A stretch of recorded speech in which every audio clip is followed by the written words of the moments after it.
Welcome back to Player Home and any fans out there of that authentic Greek lady moustache. Now today we discover the Kythera Islands, a place known for its hilltop temples where a bloke can pray for ass so hard he levitates. But as we arrive, we stumble into a woman getting mugged and offer a helping hand. You're a gift from the goddess herself. You're making me blush, stranger. And I could do so much more.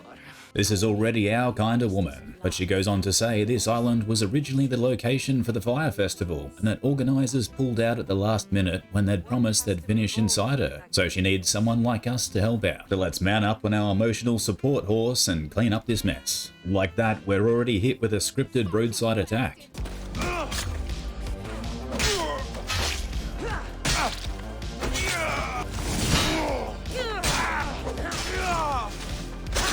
Now let's head back to the priestess. Take a good long look at your beautiful self. Enough idle chatter. Forever the savage, we ask her to get straight to the point, as this is ancient Greece after all, so if this doesn't include prostitution as payment, we can't help. If that isn't enough to satisfy you, I will.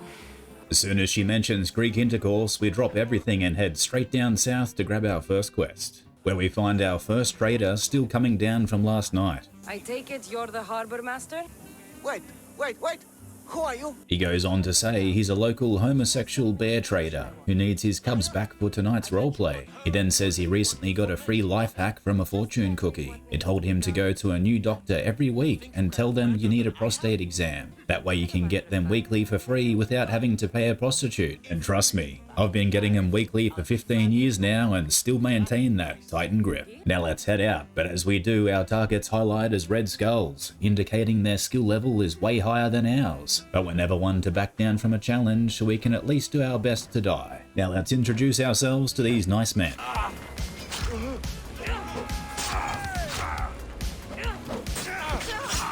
By now they've warmed up to our friendly demeanour, and this soldier here offers us his services as a chiropractor and says it looks like we need an adjustment in the lower L5. And now that we're feeling more relaxed, we can go over here into the tall grass and die. Like my grandmother used to tell me about making friends. Simply enter a drug-fueled state of rage and threaten to set their cats on fire. That way everyone will be too scared to say no. With that advice, we take a more stealth approach. Now we stumble across our first homosexual bear and see if we can help slip him out past the guards. And with that, he is home free. Now we can make a complete mockery of this place as we try archery no-scope the door off the cage from the tall grass. With that, he breaks free, but the shots have alerted the guard and the final homosexual bear races for his life. El Chicharito. Ahí la tiene Torrado. Torrado la juega por abajo, el arquero sale, la tiene Gio. No hay arquero. ¿Quién le pega? Gio. ¡Golazo! ¡Poema de gol! Apago la luz y me voy. ¡Golazo! Now we can head back and enjoy the local crazy crack bitches sweeping the dirt like she's trying to sort the dust from the sand, as was common practice in ancient Greece. Now let's hand in that quest. I freed the prisoners at the military camp. 3 of them, in all their bold and glory. Enough pointless chatter. Excellent. Go! Get out of here!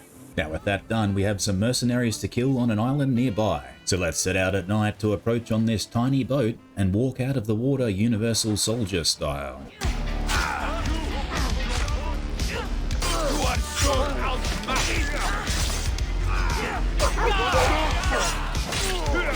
Now let's take down this last guy and pretend it's not suddenly daytime, like we just didn't die 400 times in a row, thus ending our no-homo group of guys hanging out alone on an island. It reminds me of that prank I played to my friends in high school, where I introduced my girlfriend to my mates as my sister, and every time we saw her, I would furiously make out with her to weird them out. But then one mate moved overseas before I told him it was all a joke, and a decade later, he still thinks I'm in an incestuous marriage. We then head back to Dione's servant, as we hear she has something prepared for us. You look like you're ready to go. Securing Kythera can wait. Good, because I can't.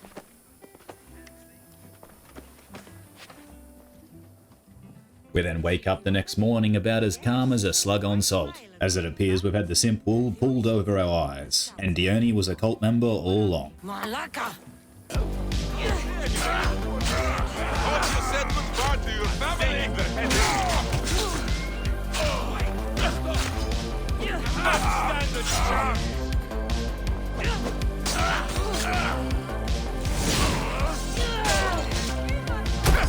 let's see why the servant cucked the server. You, what's going on? I was just doing as I was told. I'm going to kill this traitor.